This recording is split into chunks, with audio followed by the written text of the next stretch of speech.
nggak pernah khataman lagi.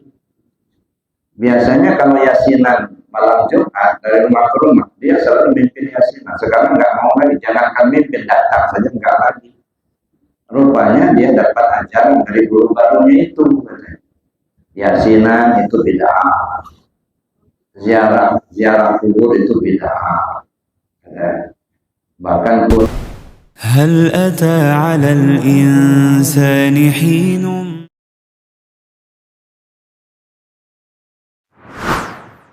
سيدنا محمد وعلى آله وأصحابه أجمعين.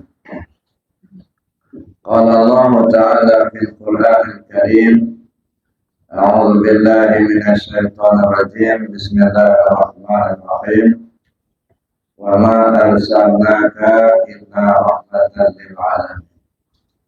وقال آخر: ما كان محمد أبا أحد من رجالكم ولكن رسول الله وخاتم النبيين. صدق الله العظيم.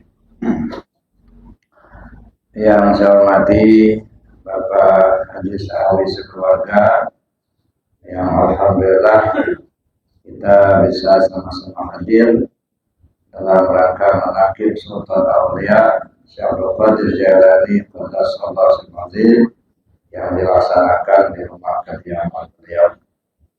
Mudah-mudahan rumah ini menjadi bagian daripada taman surga. Dan yang saya hormati para pengurus Majelis Zikir Arafah baik dari pusat maupun dari cabang. Dan yang saya hormati Bapak, Ibu-ibu, para jemaah rahimahullah. Alhamdulillah, syukur kita kepada Allah Subhanahu wa taala.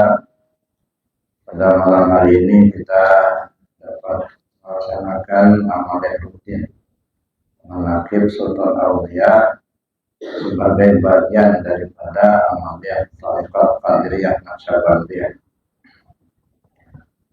Bagaimana yang kita ketahui bahwa dalam amaliyah Thariqat Qadiriyah Naqsyabandiyah ini ada 4 bagian amaliyah pokok. Yang pertama zikir jahar, yang kedua zikir khafi, dan yang ketiga khataman, dan yang keempat menghakimi. Nah, inilah yang kita laksanakan malam ini adalah menghakimi sekali sebulan. Mudah-mudahan kehadiran kita dalam menakib ini akan mendapatkan keberkahan dari Allah Subhanahu wa taala. Yang sakit disembuhkan oleh Allah, yang ada hajatnya dikabulkan oleh Allah. Keluarga kita dimanapun berada yang sudah berpulang ke rahmatullah, semoga diampunkan Allah segala dosanya, dilapangkan di dalam kuburnya. Ala hadiniya bisyafaati Rasulullah sallallahu alaihi wasallam wa bi karamati Sultan Aulia Syekh Abdul Qadir Jailani Qaddasallahu Sirrahu. Bi karamati Syekh Abdullah Mubarak Muhammad wa bi karamati Syekh Abdullah Sahibul Fatihul Arifin. Allahumma ya qadiyal hajat, Allahumma ya kafiyal muhimmat, Allahumma ya dafi'al baliyat, Allahumma ya rafi'al darajat, Allahumma ya syafi'al amrad, Allahumma ya mujibad da'wat, Allahumma ya arhamar rahimin, irhamna bi rahmatika ya arhamar rahimin, bi barakati al-Fatihah. A'udzu billahi minasyaitonir rajim. Bismillahirrahmanirrahim. Alhamdulillah rabbil alamin arrahmanir rahim maliki yaumiddin. Iyyaka na'budu wa iyyaka nasta'in ihdinas mustaqim shiratal ladzina an'amta 'alaihim ghairil maghdubi 'alaihim waladdallin. Bulan ini kita masih berada di bulan kelahiran junjungan kita Nabi Muhammad SAW. Jadi sudah kita laksanakan amaliyah Ramadan. Di mana-mana selalu diperingati momentum bersejarah ini, kelahiran junjungan kita Nabi Muhammad SAW. Banyak sekali sebenarnya yang perlu kita renungkan, ya. Dari peristiwa itu banyak sekali yang perlu terapkan dalam kehidupan kita. Yang jelas Nabi kita Muhammad SAW dilahirkan di muka bumi ini dalam kondisi masyarakat jahiliyah, di mana masyarakat tidak mengenal Tuhan. Masyarakat jahiliyah, mereka yang kita kenal dalam sejarahnya membunuh bayi wanita. Kalau zaman Fir'aun dulu, bayi laki yang dibunuh. Kalau zaman jahiliyah, wanita yang dibunuh. Jadi kita ini laki perempuan sudah pernah dapat musibah besar. Ya. Kalau zaman Fir'aun dulu, asal ada anak laki-laki yang lahir, dibunuh. Takut betul Fir'aun itu kalau ada sahingan. Makanya setiap ibu-ibu yang melahirkan bayi laki-laki oleh Fir'aun itu diperintahkan untuk dibunuh. Itu musibah besar bagi laki-laki. Kemudian di zaman jahiliyah, ibu-ibu yang dapat musibah. Kalau lahir anak perempuan itu dibunuh. Karena mereka zaman itu menganggap perempuan itu tidak punya kekuatan. Sedangkan mereka menginginkan laki-laki sehingga bisa membantu untuk orang tuanya bisa mencari nafkah, dan apalagi zaman itu sifatnya nomaden, jadi berpindah-pindah. Jadi kadang-kadang ada pertentangan dengan satu kelompok dengan kelompok yang lain. Ya, mereka membutuhkan anggota yang kuat. Maka kalau laki-laki itu selalu disayangi, tapi kalau ada perempuan dibunuh. Setelah Nabi SAW diutus oleh Allah ke permukaan bumi ini, beliau menyampaikan ajaran Allah sehingga perempuan diangkat martabatnya. Sampai-sampai di dalam Al-Quran ada namanya surat An-Nisa, surat perempuan. Tapi laki-laki jangan kecil hati, nggak ada surat Ar-Rijal. Jadi ada surat An-Nisa. Sampai-sampai beliau mendekati akan berpulang ke Rasulullah. Yang beliau pesankan itu An-Nisa, An-Nisa, wanita, jaga wanita. Beliau sangat sayang betul kepada umatnya, nah, terutama wanita, sampai di pesan An-Nisa, jaga wanita. Jangan sampai terulang lagi di zaman jahiliyah. Ya. Alhamdulillah Bapak Ibu yang saya hormati, ya, malam ini kita ya masih dalam bulan kelahiran Nabi. Ada dua ayat, ya, banyak sebenarnya di antaranya ayat yang saya baca tadi yang bercerita tentang beliau. Yang pertama, maka Muhammadun aba ahadin dari rijalikum walakin Rasulullah wa khataman nabi. Satu, ya. Maka Muhammadun aba ahadin dari rijalikum. Muhammad itu bukanlah bapak dari seorang laki-laki di antara kamu. Walakin Rasulullah wa khataman nabi. Tetapi dia adalah Rasul Allah dan penutup semua nabi. Itu satu ayat. Ada lagi ayat yang menjelaskan bahwa Muhammadun illa Rasul qad khalat min qablihi rusul. Ini bercerita Muhammad sebagai Rasul. Dia melihat Muhammad bin Abdullah yang lahir di kota Makkah, janganlah dilihat dia sebagai ayah dari anak-anaknya. Artinya jangan dipandang dia sebagai manusia biasa, tapi pandanglah dia sebagai Rasul Allah. Jadi Muhammad sebagai Rasul Allah. Itu satu. Yang kedua, wa ma arsalnaka illa rahmatan lil alamin. Tidaklah kami mengutus engkau ya Muhammad melainkan supaya menjadi rahmat bagi sekalian alam. Jadi di sini bisa kita pahami Muhammad sebagai rahmatan lil alamin. Mari kita lihat ya. Yang pertama, Muhammad sebagai Rasul. Artinya beliau menyampaikan ajaran Allah ya, untuk merubah kondisi masyarakat jahiliyah yang tadi tidak kenal Tuhan supaya kenal Tuhan, yang tadinya berlaku hukum riba, siapa yang kuat siapa dia yang menang. Datang ajaran yang sampaikan beliau harus berlaku adil, hukum sudah harus berlaku. Jadi ini menata kehidupan. Jadi Rasul Muhammad sebagai Rasul Allah itu dalam rangka menata kehidupan anak manusia di muka bumi. Karena beliau sebagai Rasul Allah, artinya beliau menyampaikan kitab Allah, ajaran Allah. Maka kita harus yakin betul, ya, tidak boleh ragu-ragu. Ya, karena wa ma yantiqu 'anil hawa illa wahyun yuha. Dia tidak menyampaikan ya berdasarkan keinginannya sendiri, tetapi apa yang dia sampaikan itu adalah wahyu Allah juga.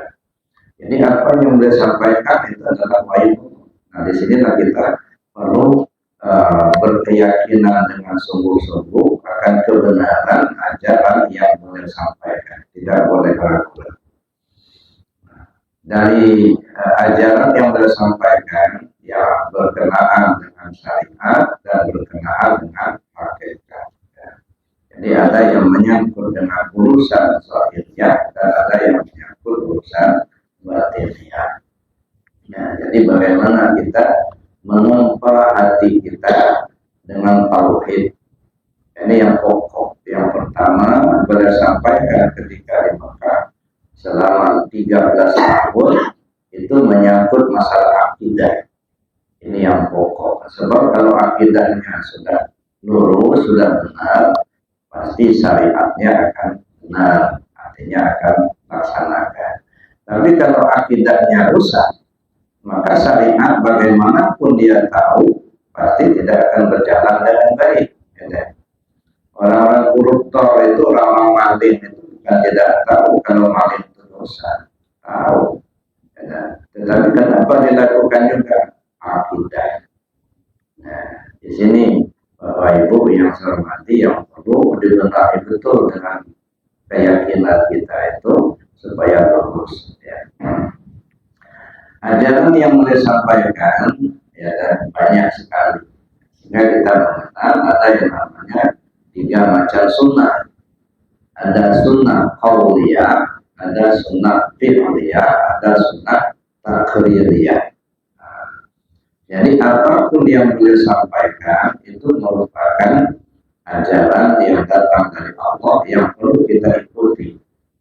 Apapun yang beliau perbuat itu juga merupakan sunnah yang perlu kita contoh, yang perlu kita laksanakan juga. Ada namanya sunnah takririah. Mungkin beliau tidak sempat melaksanakan dan tidak sempat juga menyampaikan, tetapi beliau tahu ada orang lain yang melaksanakan satu perbuatan, tapi beliau tidak punya komentar. Dilarang tidak, dan beliau nyuruh juga enggak. Itu namanya takririah. Nah, 3-tiganya ini merupakan sunnah yang harus kita ikuti. Bapak Ibu yang saya hormati, di antara ajaran yang boleh sampaikan, di antaranya ya, yang sering kita sampaikan dan sudah kita laksanakan tentang zikir, jadidu imanakum bikasratil qauli la ilaha illallah. Perbarui imanmu dengan banyak menyebut kalimat la ilaha illallah. Ini ajaran beliau. Itu satu di antaranya, banyak lagi yang lain. Nah, sekarang momentum peringatan Maulid Nabi ini kesempatan bagi kita untuk evaluasi apakah ajaran yang beliau sampaikan sudah kita jalankan. Kalau sudah kita jalankan, apakah yang kita jalankan itu sudah bersesuaian dengan ajaran beliau?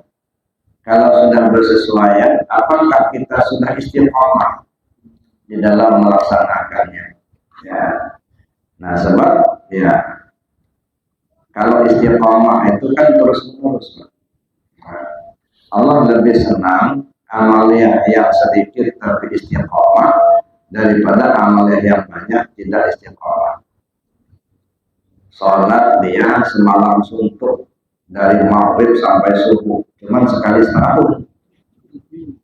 Ya. Akan lebih disenangi Allah sholat 2 rakaat tapi tiap malam. Istiqomah. Dan kita sudah sering minta ihdinas siratal mustaqim siratal ladzina an'amta 'alaihim ghairil maghdubi 'alaihim waladdallin. Kita minta kepada Allah supaya diberi petunjuk. Tunjukkan kami jalan yang lurus. Ihdinas siratal mustaqim, jalan yang lurus. Mana jalan yang lurus itu? Siratal ladzina an'amta 'alaihim, jalan yang sudah ditempuh oleh hamba-hamba Allah yang sudah mendapatkan nikmat. Siratal ladzina an'amta 'alaihim, jalan yang telah engkau beri nikmat kepada mereka. Siapa mereka? Para anbiya, para mursalin, para auliya, para syuhada, para sholihin. Itu jalan yang sudah ditempuh oleh para anbiya, para mursalin, para auliya, para syuhada, para sholihin. Alhamdulillah kita diberi Allah petunjuk itu, dikabulkan Allah. Ketemulah kita dengan muhasabah, ya. Sehingga kita diajarkan inilah cara zikirnya, inilah yang namanya tarekat. Ya. Nah, ini jalan yang lurus. Ya. Nah, kalau kita sudah bertemu jalan yang lurus, ditunjukkan oleh Allah, tinggal istiqomah. Ya. Kalau yakin kita adalah jalan yang lurus, maka siapapun yang menggoda kita untuk keluar dari jalan itu harus kita tolak. Jangan sampai seperti tukang pancing dilarikan ikan. Ya. Misalnya dimaafkan. Ya. Zaman sekarang ini kan ya alhamdulillah di mana-mana ada pelajaran tahsinul Quran. Kita bersyukur kepada Allah. Ada guru yang ingin membimbing itu. Karena itu yang penting, meluruskan bacaan. Tapi kalau kita sudah lurus bacaannya, ya sudah tidak amalkan aja. Gitu. Tidak perlu diulang-ulang terus. Apalagi kalau akan menyimpangkan kita dari jalan yang lurus ini. Kenapa saya katakan demikian? Dulu pernah ada ya salah seorang jamaah datang ke rumah, Buya katanya, saya minta maaf, saya sepertinya mau cuti dulu mengamalkan zikir. Nah, saya bilang, kenapa? Saya bilang, ya, kok bisa cuti? Zikir kan bukan punya saya, zikir itu punya Allah. Kok mau berhenti zikirnya? Alhamdulillah saya dapat guru baru. Nah, syukur saya. Ini kata guru itu katanya, sekarang ini kita fokus untuk tahsinul Quran dulu. Perbaikin bacaan Quran dulu. Nah, setelah bacaan kita bagus, nah kita kaji isinya. Jangan sampai kita hanya membacanya tapi tidak tahu isinya. Bagus, kan? Itu bagus. Nah, tapi ada lagi kata guru itu katanya, untuk sementara kita fokus Al-Quran dulu. Nggak usah hadis, nggak usah baca dulu. Nah, hadis nggak usah baca. Yang lain nggak usah baca dulu. Fokus Al-Quran aja dulu. Jadi saya katanya ingin mendalam itu dulu. Makanya saya berhenti dulu zikirnya. Ya sudah, ya terserah kamu. Ya kamu zikir saya nggak untung, kamu juga nggak zikir saya nggak rugi. Nah, itu terserah kamu.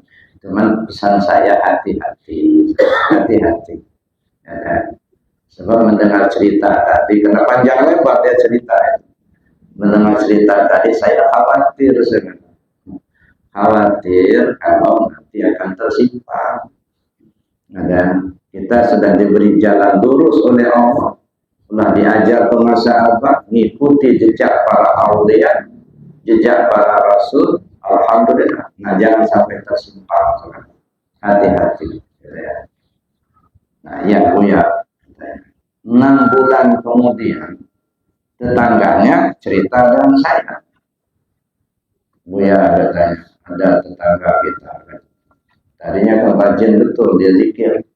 Kalau manakib dia rajin. Ya, khataman rajin, bahkan sering mimpin. Kalau khataman dia mimpin. Sekarang katanya, semenjak dia ketemu guru yang baru itu, nggak pernah khataman lagi. Biasanya kalau yasinan malam Jumat dari rumah ke rumah, dia selalu mimpin yasinan. Sekarang nggak mau lagi, jangankan mimpin, datang saja nggak lagi. Rupanya dia dapat ajaran dari guru barunya itu. Yasinan itu bid'ah. Ziarah kubur itu bid'ah. Bahkan kunut itu bid'ah. Makanya dia tidak lagi zikir, dia tidak lagi, khataman sudah enggak lagi, mimpin yasin sudah enggak mau lagi. Nah ini. Nah, jadi saya bilang, maka sebenarnya hati-hati. Sebelum dengan cerita tadi, sepertinya ingkar sunnah. Saya bilang khawatir, saya bukan untuk, cuma khawatir. Ingkar sunnah itu artinya orang-orang yang hanya berpegang kepada Al-Quran, tapi anti sunnah. Nah, ini yang harus kita hati-hati, gitu ya. Apalagi kalau sudah ziarah kubur itu sudah beda, gitu ya. Karena banyaknya manusia yang ziarah di makam Rasulullah. Nah, sedunia ini orang datang ke Madinah ziarah ke makam Rasul, ya. Dan hadisnya jelas, nahaytukum an ziyaratil qabri fazuruha, kata Nabi. Dulu saya pernah melarang kalian ziarah kubur, nah sekarang ziarahlah. Nah, maka sampai-sampai ada namanya Rabithah kubur namanya. Untuk mengingatkan kita bahwa kita ini semuanya akan mati, bukan minta sama orang yang dikubur itu, bukan. Dan kalau ziarah kubur itu kebayanglah kita bahwa orang dulu hidup, sekarang sudah dikubur. Artinya kita juga akan seperti itu, gitu, supaya kita bisa ngerem ya dari perbuatan-perbuatan yang tidak baik. Jadi bukan minta kepada orang yang dikubur, itu bukan. Minta kepada Allah. Ya. Nah, Bapak Ibu yang sedang mati, ya, kita sudah sering ya ziarah ke Wali Songo. Bawa jamaah, kadang 1 bis, kadang 2 bis, ya, keliling. Nah, ini rencananya bulan Januari atau Februari itu nanti ziarah Wali Sumatera sampai ke Aceh sana, ya. Kita bisa ziarah ke Syekh Kuala di Aceh, kemudian ziarah ke Syekh Burhanuddin di Ulakan, dan lain-lain. Syekh Muhammad Jamil Padang Panjang. Saya Muhammad Dalil Syarif Datuk Marinjur di Padang Panjang. Ya. Jadi banyak para ulama kita yang kita bukan minta kepada orang yang dikubur, mintanya ke Allah. Cuman karena mereka itu ya, kekasih Allah. Ya. Mereka sebagai seorang yang dicintai oleh Allah. Kalau kita doakan mereka, lalu kemudian kita minta kepada Allah, insya Allah doa kita lebih cepat diijabah oleh Allah. Misalnya begini, ya, seorang bapak punya anak kecil, katakanlah Pak Haji Sahawi lah, walaupun beliau masih punya anak kecil, Pak.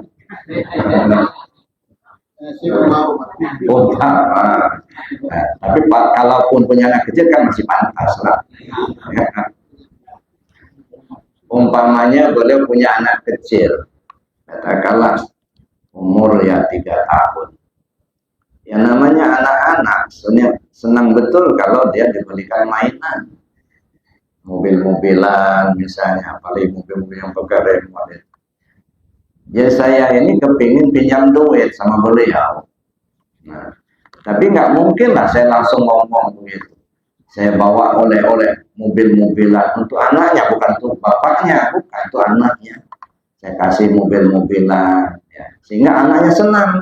Ya, karena saya menyayangi anaknya, maka beliau menaruh simpatik dengan saya. Akhirnya saya kemukakan pinjam duit, langsung dikasih sama beliau.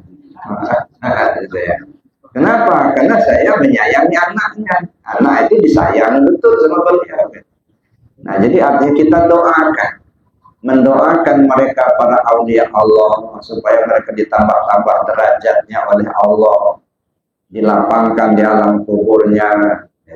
Kita doakan beliau, akhirnya kita minta ke Allah, lalu oleh Allah diijabah. Kenapa? Karena kita mencintai orang yang dicintai oleh Allah.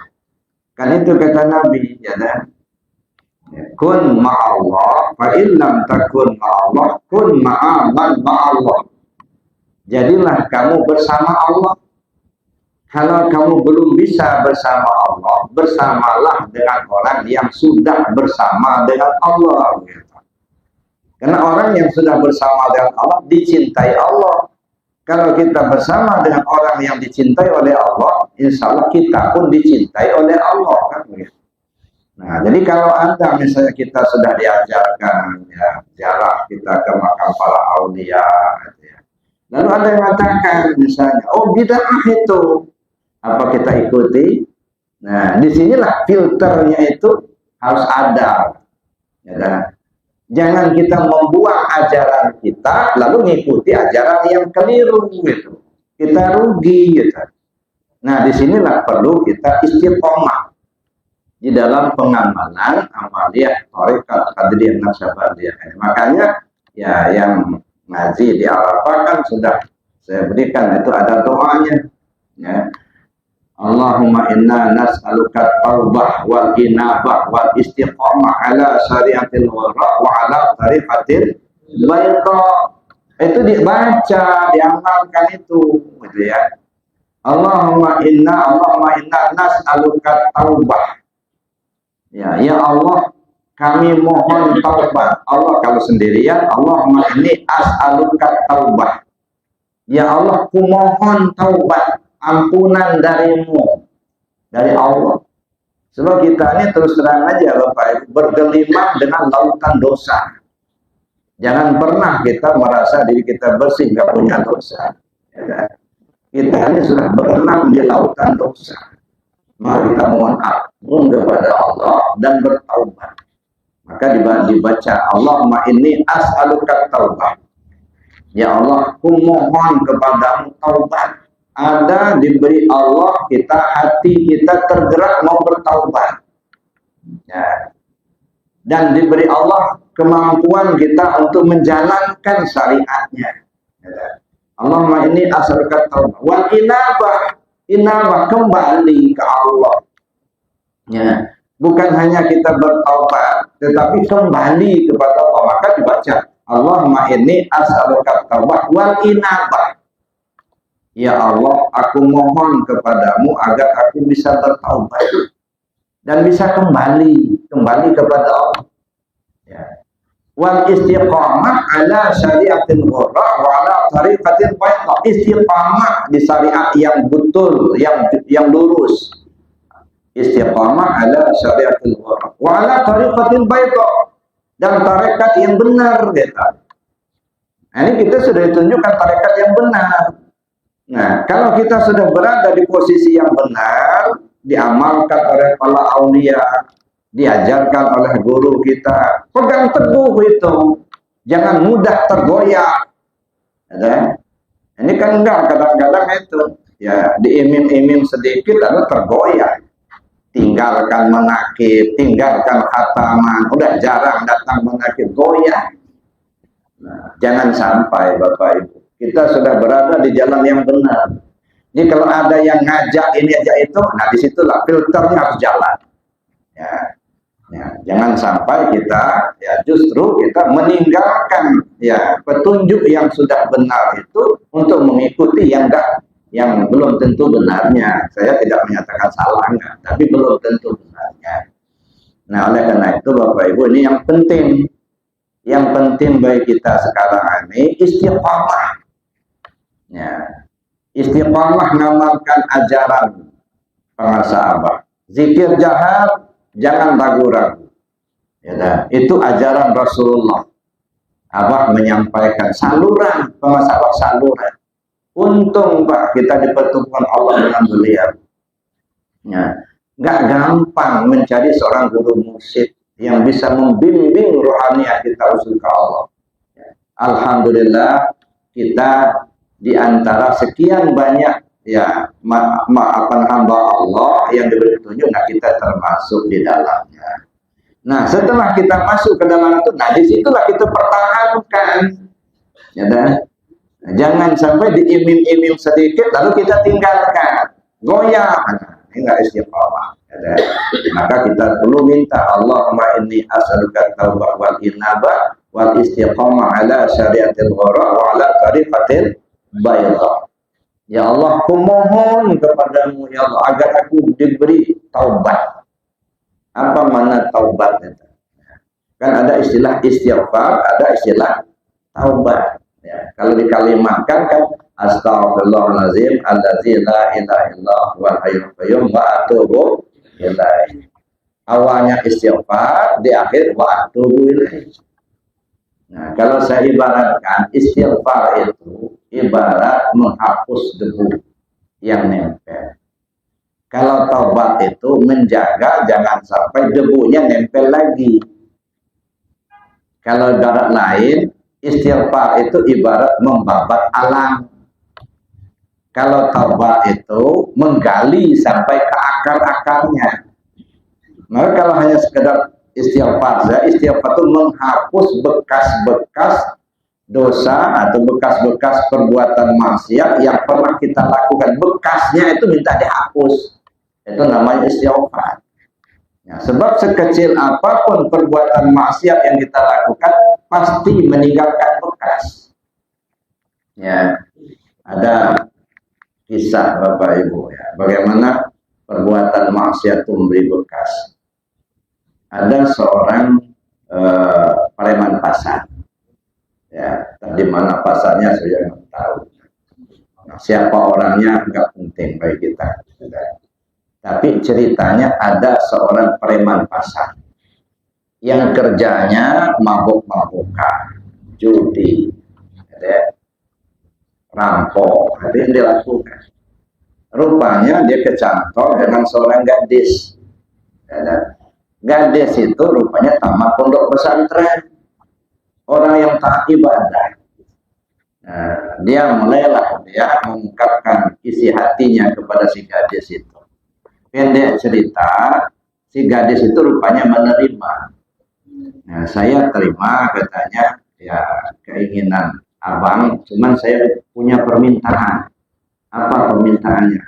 Abang berhenti minum, berhenti judi, laksanakan sholat. Boleh katanya, saking cintanya sama gadis itu, siap dia menghentikan minumnya. Kemudian judinya sudah enggak lagi. Pendek cerita nikahlah mereka. Nah, sudah 10 tahun nikah gitu ya. Ya, sudah punya anak begitu. Di satu hari raya Idul Fitri, teringatlah teman seperjuangan dulu, sama-sama preman. Kepingin silaturahim dengan kawannya itu. Ya, datanglah ke rumahnya, namanya lagi lebaran. Rupanya kawannya itu belum berhenti minumnya. Ya, disuguhkanlah minuman keras itu, miras. Ya, kata si bapak ini, maaf mas, saya sudah lama nggak minum lagi. Semenjak saya nikah, saya sudah nggak minum lagi. Oh ya, kita kan berkawan dulu, sama-sama minum dulu. Nah, sekarang kita cobalah, walaupun sedikit katanya, ya bernostalgia.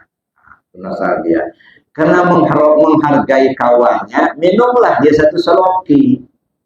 Nah begitu minum, begitu pulang ke rumah, ada cerita, selama ini rajin betul sholatnya. Semenjak dia nikah, rajin sholat, ya kan? Rajin sholat berjamaah di masjid, gitu ya, baca Al-Quran. Gitu ya. Tapi setelah minum itu kok malas benar, gitu. Jangankan berjamaah, sendirian aja kadang-kadang bolong. Ada nggak lagi. Nah ini bekas. bekas dari perbuatan maksiat itu tidak lagi tersentuh hatinya untuk melaksanakan perintah tadi. Itu namanya bekas dari perbuatan maksiat, mulai menjauh dia dari Allah. Ya.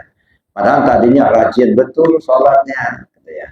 Tapi karena perbuatan maksiat yang sedikit, minum miras itu nggak banyak-banyak, satu seloki. Rupanya itu yang membuat ya, kembali lagi, tertutup lagi. Ini namanya bekas. Nah, bekas inilah yang kita minta kepada Allah supaya dihapus. Nah, tandanya sudah dihapus, mulailah tergerak hati kita mau berzikir, tergerak hati kita mau beribadah, rajin sholatnya, rajin zikirnya. Nah, itu tandanya kita sudah dihapus bekas maksiat tadi. Nah, kalau kemudian menjauh dari zikirnya, menjauh dari khatamannya, menjauh dari manakibnya, khawatir bekasnya balik lagi. Nah, bekasnya nempel lagi. Sehingga timbullah hati kita mulai menjauh dari torekat, menjauh dari zikir. Orang khataman kita nggak lagi mau, orang manakib kita malah nggak datang lagi. Nah, ini mulai menjauh. Nah, khawatirnya seperti itu, balik Pak. Nah, jadi artinya debu-debu lama nempel lagi gitu. Nah, oleh karena itulah maka kita perlu perbanyak zikir dan istiqomah dalam pelaksanaan amal dan zikir ini.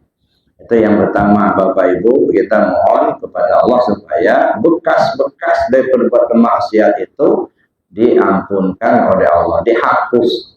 Nah, lalu kemudian taubat. Nah, kalau taubat itu apa? Kalau bahasa syariatnya taubat itu meninggalkan perbuatan yang maksiat untuk melaksanakan perbuatan yang taat. Meninggalkan maksiat, menjalankan taat. Nah, itu namanya sudah taubat secara syariat. Nah, tapi taubat secara hakikat apa? Mengembalikan apa yang kita rasakan punya kita, kembalikan ke Allah. Nah, kembalikan kepada Allah. Nah, kalau sudah alatnya, kalau perbuatannya yang kita kembalikan, ya tinggalkan perbuatan maksiat, menjalankan perbuatan taat, itu perbuatan. Nah, kalau perbuatan ini boleh jadi satu waktu kita tinggalkan, tapi mungkin waktu yang lain terpaksa dilaksanakan.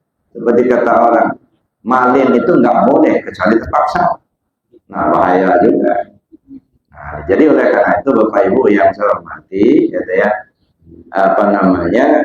taubat pada hakikatnya mengembalikan yang kita rasakan milik kita, serahkan kembali kepada Allah. Jadi alatnya yang dikembalikan. Jadi bukan perbuatannya, ya. Kalau secara syariatnya perbuatan maksiat ditinggalkan, kita laksanakan perbuatan taat, itu perbuatan. Tapi kalau taubat yang hakiki mengembalikan alat. Ya, kita rasakan kita punya tangan, kita rasakan kita punya kaki, punya mata, punya telinga. Menurut kita punya kita. Gitu. Nah, tapi setelah kita kembalikan, di mana kata Allah, apabila hambaku telah gemar melakukan yang nawafil, maka mata yang ia gunakan untuk melihat itu mata aku. Telinga yang ia gunakan untuk mendengar, telinga aku. Kaki yang ia gunakan untuk melangkah, itu kaki aku. Tangan yang ia gunakan untuk berbuat, itu tangan aku. Nah, kalau sudah semuanya punya Allah, pastilah perbuatan akan baik, gitu ya. Nah, mungkin kita akan menjalankan perbuatan maksiat lagi kalau alatnya sudah dikembalikan. Itu namanya kita bertaubat. Maka kita minta, Allahumma ini asalkan taubah wal inabah kembali, ya, kembali kepada Allah. Ya, ruh kita kembalikan kepada Allah. Istiqomah wal istiqomah ala syariatil ghurra wa ala tariqatil badr. Istiqamah di syariat yang lurus, yang benar, ya. Nah, Bapak Ibu yang saya hormati, ada satu momok ya bagi orang tidak mau belajar tarekat, tidak mau belajar tasawuf. Ya, karena sebahagiannya kalau sudah belajar tasawuf, syariatnya tinggal. sudah nggak sholat lagi, sudah nggak puasa lagi, gitu ya. Nah, kita nggak perlu menyalahkan orang lain, ya. Tetapi kita tidak perlu pula mengikuti cara itu. Maka sering saya katakan belajar tasawuf itu bukan untuk meninggalkan syariat, tetapi menyempurnakan syariat.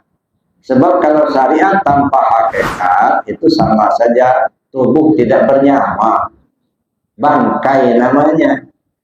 Syariat tanpa hakikat tidak banyak seperti tubuh tidak bernyawa, itu bangkai namanya. Maka ya belajar tasawuf itu untuk menyempurnakan syariat tadi. Kalau syariatnya sudah bagus, nah bagaimana kita membetulkan isinya, gitu ya. Memang ada kadang-kadang ungkapan sebagian orang, kalau kamu sudah ma'rifat kepada Allah, kamu tidak boleh lagi sholat. Ini kadang-kadang ditelan mentah-mentah, Pak. Lalu tidak lagi mengerjakan sholat. Nah, mesti kita paham, yang ngomong itu siapa? Itu guru hakikat.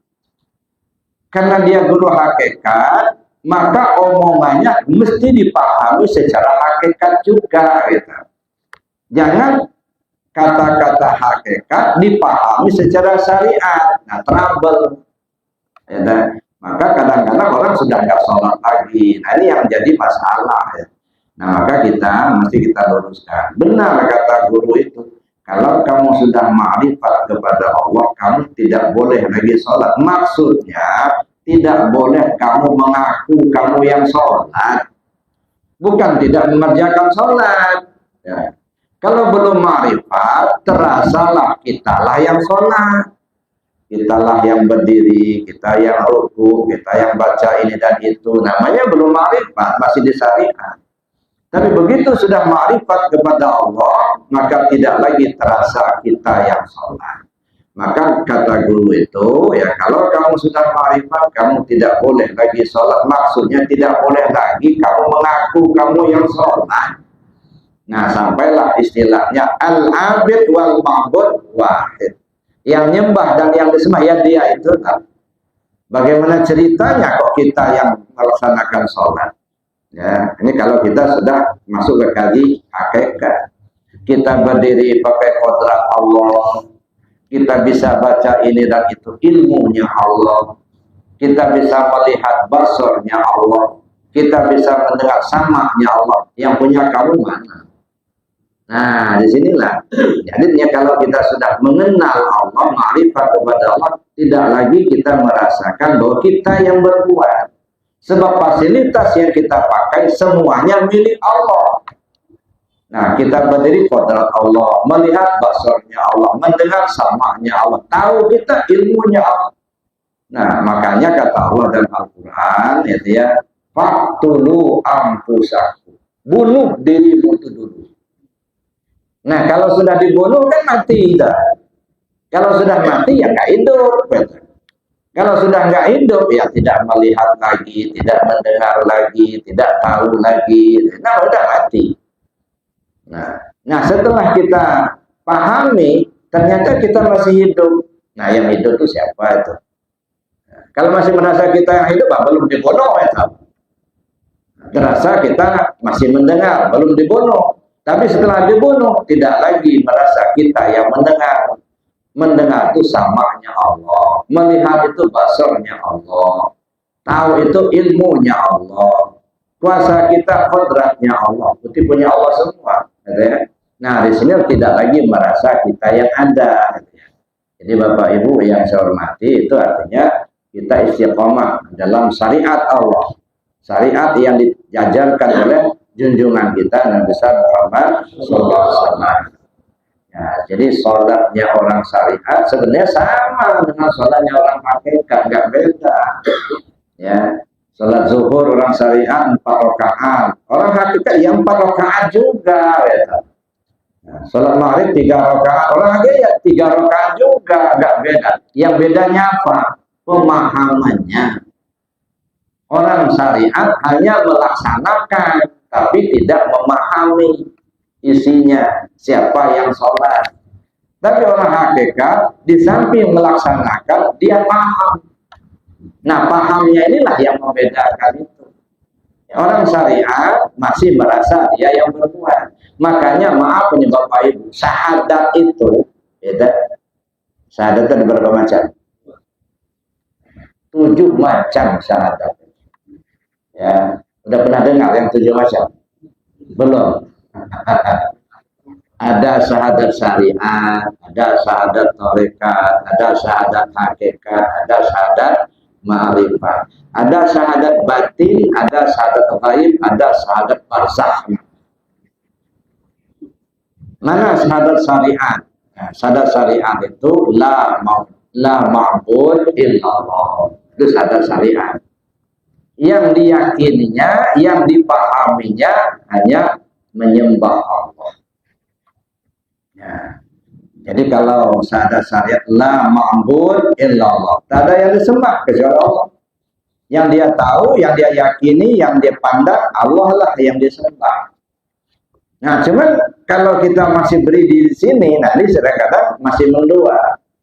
Lain yang menyembah, lain yang pula yang disembah. Gitu ya. Nah, itu syahadat syariat. Gitu ya. Jadi makanya kalau masih berdiri di syariat saja, itu ibaratnya apa? Menyembah kekosongan.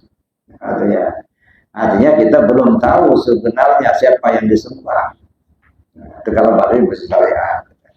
Yang kedua ada syahadat tarekat. La maksud illallah.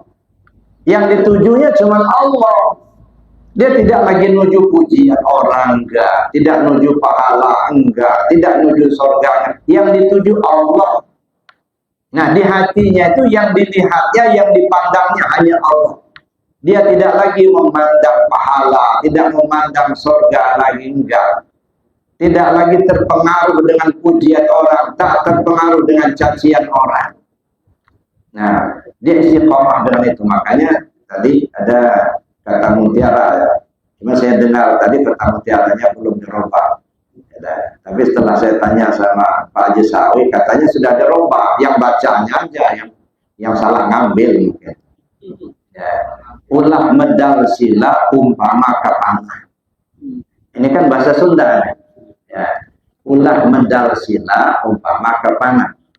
Nah, diterjemahkan, jangan berubah sikap meskipun disakiti orang. Jadi jangan meninggalkan tempat kalau disakiti. Kalau meninggalkan tempat nanti Pak Sawi disakiti orang, pindah rumah dia nanti. Repot lagi. Jadi bukan meninggalkan tempat, berubah sikap, medal sila. Ini sila kan duduk. Ulah medal sila. Kita duduk, mau dipanah, tetap berdiri. Nah, kan begitu. Walaupun mau dipanah sekalipun, tidak berubah. Kata. Ini namanya ulah medal sila umpama kapanah. Kalau kita sudah tahu ini tarekat yang benar, pegang teguh, walaupun dicaci maki, tidak akan berubah. Diajak sana sini, nggak mau berubah lagi. Itu makanya harus kuat. Jangan diajak ngaji tempat lain, kita tinggalkan punya kita, ikut yang lain. Nah, yang kita pentingkan yang mana? Nah, khawatirnya kita sudah terpengaruh dengan yang lain, gitu. Nah, itu namanya medal sila, namanya berubah sikap, gitu. Abah menyarankan ulah medal sila umpama kapanah. Jangan berubah sikap walaupun mau dipanah orang. Ada, ini walaupun disakiti orang, diajak orang sana, jangan mau. Ada, kenapa? Kita yakin inilah jalan yang lurus, gitu. Ya, jadi ketika menakib kita datang menakib dulu, jangan didahulukan pengajian orang, pengajian umum, kita menakib. Ini jangan berubah sikap. Biasanya rajin, ya tetap rajin, kita. Jangan kena tumbuhan pengajian umum kita dahulukan, menakib kita tinggalkan. Itu medal sila, itu namanya berubah sikap namanya itu. Nah, Abah pesan betul itu. Ulah medal sila upama kapanah. Jangan berubah sikap, maka walaupun mau dipanah orang, ya, walaupun disakiti, diajak sana sini, nggak boleh berubah. Ya, dan kalau sudah menakib, ini ajaran pengasahabah, ikuti. Ya, dan nah, jangan sampai punya alasan-alasan lain, gitu ya. Ada pengajian umum begitu, tinggalkan menakib atau berubah sikap, gitu. Nggak ngikuti lagi ajaran pengasahabah. Nah, oleh karena itu Bapak Ibu yang saya hormati, itu yang harus kita kuat ya dalam memegang teguh apa yang diajarkan oleh guru kita para sahabat. Itu jadi kalau kita melihat bahwa ya Muhammad Rasulullah artinya apa yang beliau sampaikan itu benar, tidak perlu lagi diragukan ya. Ya. Kan sudah sering kita baca ayatnya ya. Sami'na wa ata'na. Kami dengar, kami terima. Makanya Abu Bakar As-Siddiq itu digelar As-Siddiq itu kenapa? Karena apa yang disampaikan Rasul langsung diterima tanpa reserva. Itu kan ceritanya ketika Isra Mi'raj. Orang tanya kepada Abu Bakar, Abu Bakar, Muhammad sudah ceritanya dari Isra Mi'raj, dari Aqsa, ya, terus ke langit. Apa kamu percaya? Lebih dari itu saya percaya, kata Abu Bakar. Bukankah beliau sudah cerita dengan kita urusan akhirat, ada surga, ada neraka? Kita kan percaya. Apalagi yang cerita Isra Mi'raj. Jadi Abu Bakar As-Siddiq tidak lagi mempersoalkan itu apa benar apa enggak. Ya, dan kalau sudah Allah dan Rasulnya sudah nyatakan, ambil tanpa reserva. Nah, itu namanya kita menerima sami'na wa ata'na. Jangan sampai omongan saja sami'na wa ata'na, tapi pelaksanaannya sami'na tinggalna. Nah, itu tidak benar ya. Kalau betul bersami'na ata'na, makanya Abu Bakar As-Siddiq itu langsung dikasih julukan oleh Rasul As-Siddiq. Nah, benar ya. Nah, jadi itu Bapak Ibu. Jadi artinya Muhammad sebagai Rasulullah kita yakin betul apa yang dia sampaikan itu adalah titah Allah yang tidak diragukan lagi. Itu satu. Yang kedua ya, rahmatan lil alamin. Muhammad sebagai rahmatan lil alamin. Nah, ini bisa dipahami secara zahir dan batin. Secara zahirnya artinya kita sebagai umat Muhammad dimanapun kita berada akan menjadi rahmat bagi orang yang ada di lingkungan. Sehingga apa? Sehingga sifat dan sikap kita tidak ubahnya seperti tawon. Bagaimana tawon? Ya. Tawon itu Pak, sampai sekarang belum pernah ada kedengaran ranting patah karena dihinggapi tawon. Ada nggak ranting patah karena tawonnya hinggap di situ? Nggak ada. Tidak pernah ada ranting patah dihinggapi tawon. Artinya dimanapun kita berada tidak akan pernah merugikan orang lain, tidak akan pernah menyakiti hati orang lain, tetapi akan menjadi rahmat bagi lingkungan, rahmat bagi keluarga kita, rahmat bagi tetangga kita, rahmat bagi saudara kita, rahmat bagi semua orang. Nah, bagaikan tawon. Satu. Yang kedua, tawon itu, kalau dia sudah memutuskan tinggal di satu tempat, pantang berpindah sebelum mengeluarkan madu. Nah, itu sifat tawon. Kalau dia sudah menetap di situ, dia tidak mau pindah sebelum keluar madu. Nah, kita juga begitu. Dimanapun kita berada, mesti kita memberikan manfaat bagi orang lain. Ya, kalaupun tidak bisa memberi manfaat, tapi jangan nyiksa orang lain. Nah, jangan sampai menari di atas bangkai orang lain. Jangan sampai berbahagia di atas penderitaan orang lain. Nah, contohlah seperti tawon tadi, dia tidak akan pindah sebelum mengeluarkan madu. Dimanapun kita tinggal, ya pertama tidak ada orang tersakiti oleh kita, dan orang lingkungan akan mendapatkan keberkahan kehadiran kita. Mungkin kehadiran kita ya bisa memberi berkah buat orang lain dengan harta kita, dengan tenaga kita, dengan pikiran kita, dengan ilmu kita, terserah. Ya, sebab kata Nabi, khairun nas anfa'uhum linnas. Sebaik-baik manusia yang banyak memberi manfaat buat orang lain. Contohlah sebagai tawon. Itu namanya rahmatan lil alamin dalam pengertian secara syariat, ya, zahiriyah. Secara hakikat apa? Nah, kita tahu Muhammad itu dalam kajian kata Muhammad sifat bagi Allah. Mana yang disebut Muhammad? Nur Muhammad. Ya, nah, ruh kita ini merupakan sifat. Ya, sifat bagi Allah.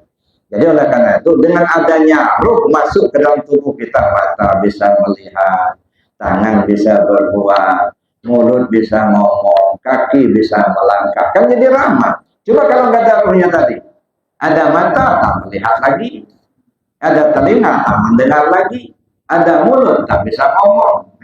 Tapi dengan adanya ruh kita, ya kan, yang disebut dalam hakikat itu adalah sifat bagi Allah. Ya. Jadi Bapak Ibu ya, kalau kita telusuri kajian melalui alam 7 gitu ya. Nah, jadi bertajalizat kepada sifat sampai kepada ruh Muhammad. Sebagaimana yang beliau katakan, ana minallah wal alam minni. Saya dari Allah, seluruh alam ini dari saya, kata Nabi gitu ya. Jadi oleh karena itu ya, kalau kita paham secara hakikat, adanya ruh kita ini menjadi rahmat bagi tubuh kita sendiri. Tubuh ini kan alam. Yang namanya alam kan masih Allah selain Allah. Nah, salah satunya adalah diri kita ini alam. Nah, tapi walaupun dia disebut alam ciptaan, tapi beda. Allah menciptakan hambanya, kita selaku manusia khususnya, beda dengan tukang menciptakan meja. Ada ya. Kalau tukang menciptakan meja, beda.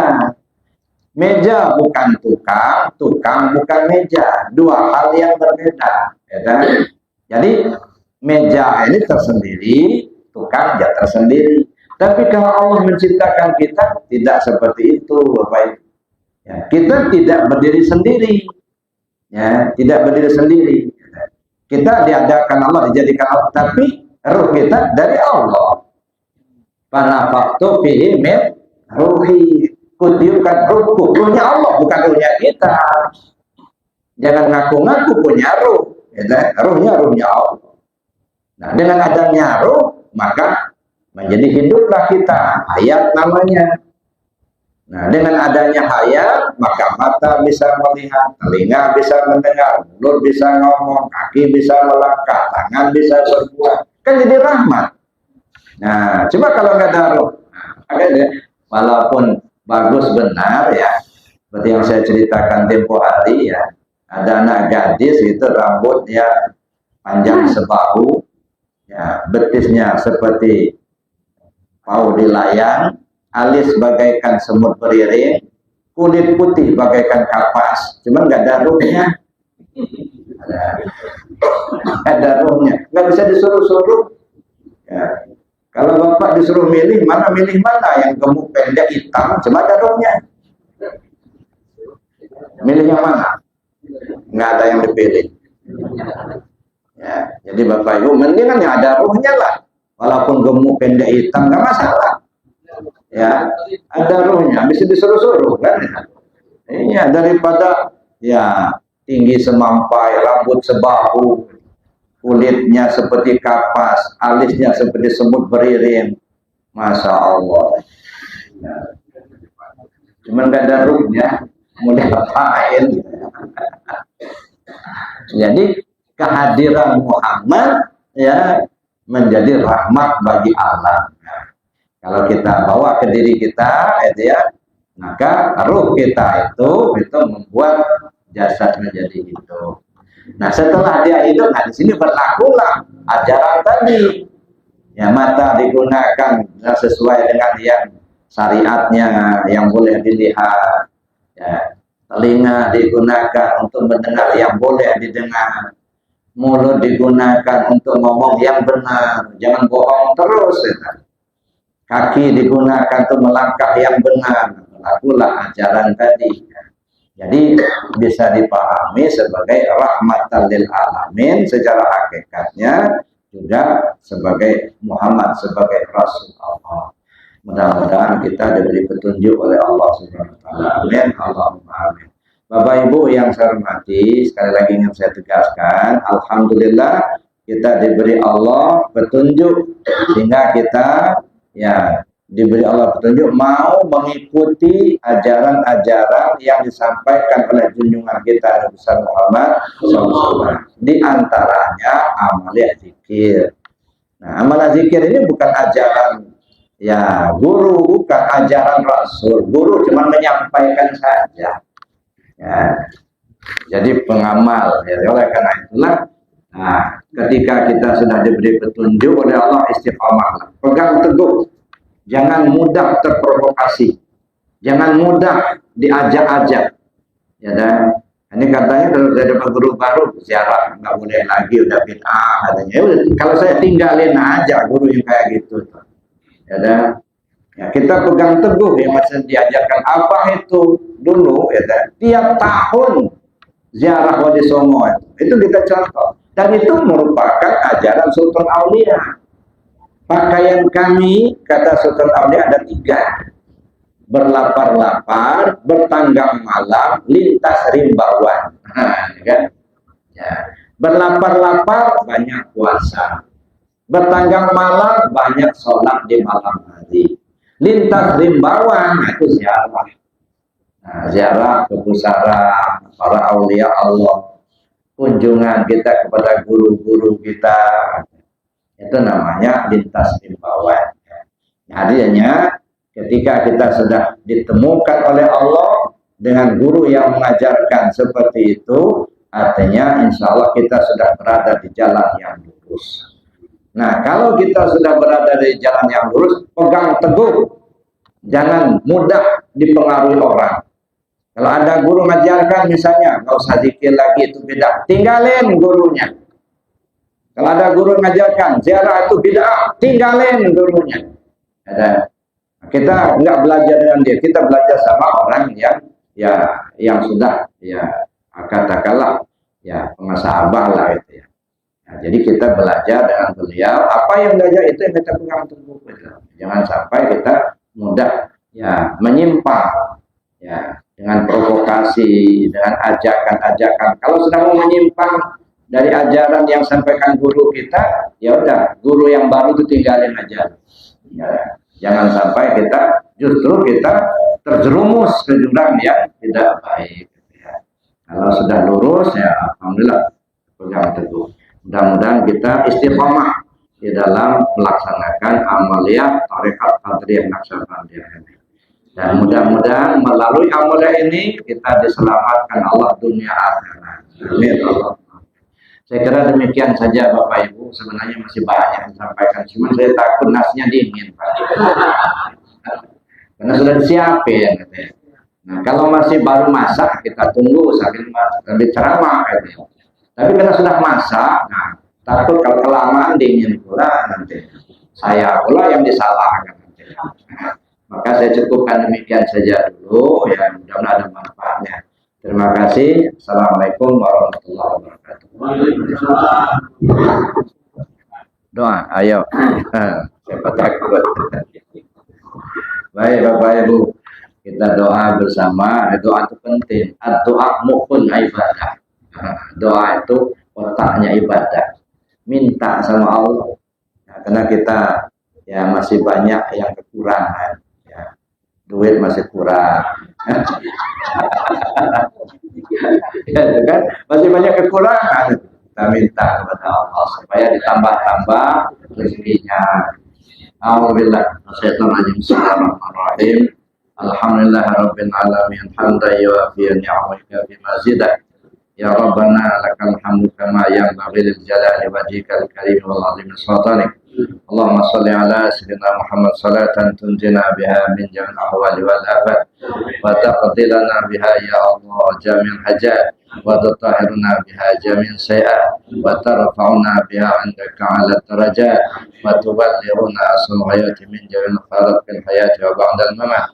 Innal ladzina yubay'unaka innama yubay'una Allah yadullahu fawqa aydihim faman nakasa fa innama yankusu 'ala nafsihi وَمَنْ أَوْفَى بِمَا عَهَدَ عَلَيْهِ اللَّهُ فَسَيُؤْتِيهِ أَجْرًا عَظِيمًا رَبَّنَا ظَلَمْنَا أَنفُسَنَا ظُلْمًا كَبِيرًا كَثِيرًا وَلَا يَغْفِرُ الذُّنُوبَ إِلَّا أَنْتَ فَاغْفِرْ لَنَا مَا قَدَّمْنَا وَمَا أَخَّرْنَا وَمَا أَسْرَرْنَا وَمَا أَعْلَنَّا وَمَا أَنْتَ أَعْلَمُ بِهِ مِنَّا أَنْتَ الْمُقَدِّمُ وَأَنْتَ الْمُؤَخِّرُ لا إله إلا أنت يا مقلب القلوب ثبت قلوبنا على دينك وعلى طاعتك Rabbana la tuzigh qulubana ba'da idh hadaitana wa hab lana min ladunka rahmah innaka antal wahhab.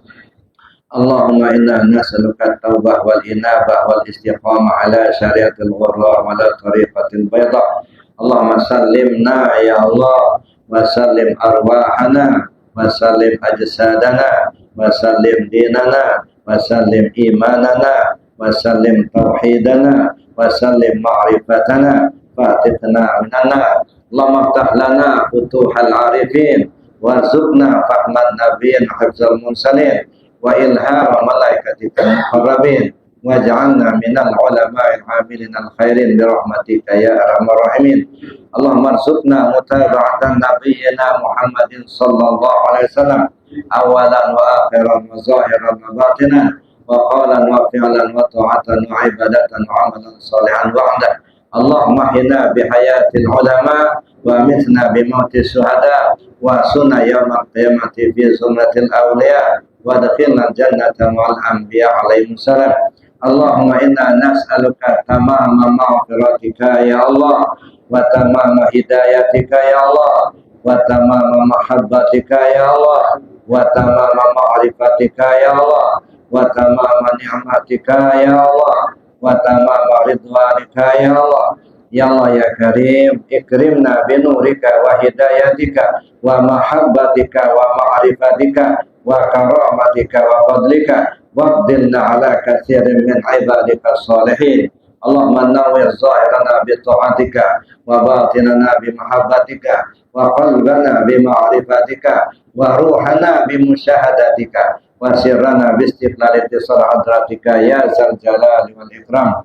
Allahumma lakal hamdu syukran wa lakal man fadlan wa anta rabbuna haqqan wa nahnu abiduka riqan anta lam tazal zalika ahlan ya muyassira kull asir ya jabir kull kasir ya sahiba kull farid ya mu'li kull faqir ya muqawwi kull dha'if ya mamana kull makhir yassir alaina kull asir wa taysir asalaika yassir.